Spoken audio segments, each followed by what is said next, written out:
大家好啊，又係我亂屌河馬。呢排新華社出咗份大報告，話美國搞思想殖民，提醒國民別被強制改造、惡意操縱、隱蔽滲透、長期侵蝕等，應識別並揭露思想殖民機制同途徑，不被外來價值觀綁架。我哋回想一下，中華文化本來係點噶？強調內斂、自省、謙和、敬天、愛人，講話講分寸，行為講禮法，待人講謙虛。以前人稱自己個仔叫犬子，老婆叫賤內，講自己屋企叫閒死，送禮講薄禮，用工具講閉氣。呢種謙辭文化唔係自卑，係一種我唔誇自己，但我知道自己值幾多嘅沉穩。而家新聞一波，科技遙遙領先100年，制度天下第一，民族復興統一戰線，意識形態鬥爭，呢啲仍唔係美國文化。其實呢，我懷疑我哋唔係被西方思想殖民，我哋係被蘇聯式思想殖民咗成幾十年啦。你睇下嗰種一言堂風格，嗰種宣傳先過事實嘅邏輯，仲有嗰啲口號式情緒管理，啱啱好同前蘇聯一模一樣。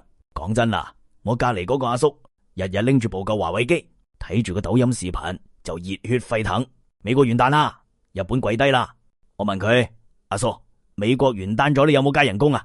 佢答我冇，不過聽到好爽。呢種就叫精神勝利化。以前魯迅都講過，打唔贏就幻想贏，輸到趴街都要話自己超前部署。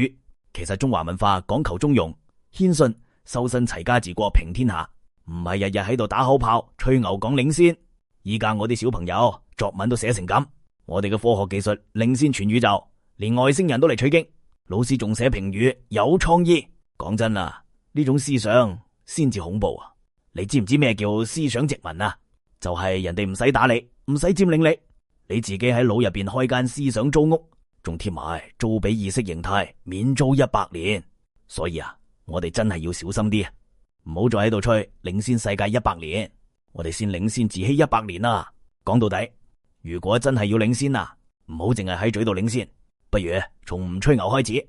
呢樣世界暫時仲未有國家領先我哋，因為真係冇乜國家咁敢吹，唔想再俾思想殖民。咁就記得關注我亂屌河馬，我唔帶你戰狼，我帶你翻去睇真中華文化，笑住學翻點做人，含蓄又有智慧，先至叫真正領先世界100年。